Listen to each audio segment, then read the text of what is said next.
दोस्तों मारी कुचनी मौज चैनल में आपનું સ્વાગત છે। આજે આપણે વાત કરવા જઈ રહ્યા છીએ કે ઠાકોર ફેમિલીના ઘરે આજે દશામાની આરતીનો કયો દિવસ, કેવી પ્રાર્થના કરી અને દોસ્તો ખેતરમાં આ પોળાની હાલત આવી કોને કરી દીધી, અચાનક આ શું ઘટના બની, શિલ્પા ભાભીને નખ હવે શું સાવ ઉઘડી ગયો, અચાનક શું ઘટના બની, રણજીતભાઈએ કેમ આજે ઊંધા કપડાં પહેર્યા છે અને દોસ્તો આજે તો જુઓ શિલ્પા ભાભીને તેમના સાસુમાએ ઠૂસા માર્યા, કેમ માર્યા, કયા કારણથી, એ બધી જ માહિતી મળશે તમને આપણા આ વિડીયોમાં।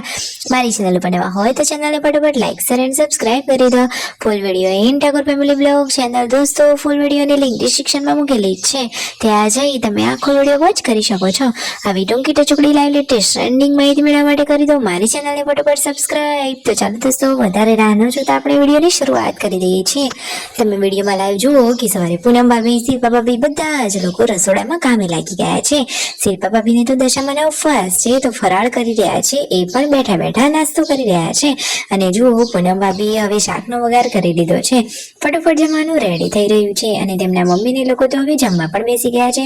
અરે વાહ, તેમના મમ્મી કહે છે કે આપણા ઘરે આટલું વહેલા જમવાનું, આ તો એકદમ નવાઈની વાત કહેવાય। જુઓ શિલ્પા ભાભી અને સાસુમાનો આ અનોખો પ્રેમ જુઓ તો ખરા, સાસુઓ તો દીકરી અને માતાની જેમ રહે છે। જુઓ સાસુમાં બહુને ગમે તેટલા ઠૂસા મારે છે પરંતુ એમની વચ્ચે ઝઘડો નથી થતો।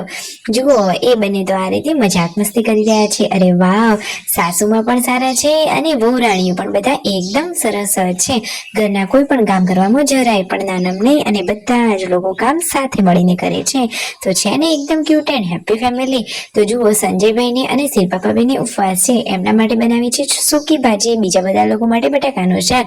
આજે તો રણજીતભાઈની ખબર જ નહોતી ને એમને તો ભૂલથી આજે ઊંધો શર્ટ પહેરી લીધો છે।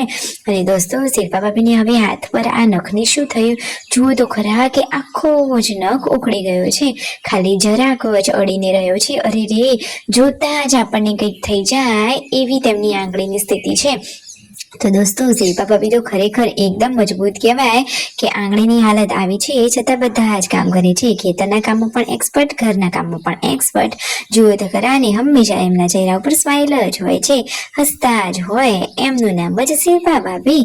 જુઓ તો ખરા પૂનમ ભાભી પણ તેમની આ શિલ્પા ભાભીની આંગળી જોવા માટે આવી ગયા છે। તો ફાઇનલી જુઓ હવે ફટોફટ તેમની રિકવરી આવી જાય ને નખ વખૂટી અને નવું આવી જાય તો જ સારું। ખેતરમાં ગયા ને અચાનક આ શું હાલત થઈ, જુઓ પહેલા મહેનત કરીને માંડેલી આ ચારની આવી હાલત કોને કરી, શું થયું, શું કોઈ ચાર લઈ ગયું હતું? અરે ના દોસ્તો, ખેતરમાં જે વોંડ, કેટલાક લોકો તેની સુવર કહે છે, એમના ત્રાસથી આ ચારનો બગાડ થયો છે। તો હવે તો આ ચાર અહીંયા રાખવાની જ નથી, રાકેશભાઈ કહે છે કે બધી જ ચાર હવે ઘરે જ લઈ જઈએ। આજે શિલ્પા ભાભી પણ મસ્ત તૈયાર થઈ ગયા છે અને પાર્વતી ભાભી પણ। સાંજે દશામાની આરતીમાં ભાવિ ભક્તો જોડાઈ ગયા છે, પૂનમ ભાભી પણ મિતાશને લઈને કેવી દશામાની આરતી કરી રહ્યા છે, ક્યુટ કાનોડો માતાજીની આરતી ઉતારે છે। માતાજી તો આજે રાજીના રેડ થઈ જવાના છે। તો ભાવિ ભક્તો મંડળે સરસ મજાના દશામાના ગુણગાન ગાયા। સબસ્ક્રાઇબ।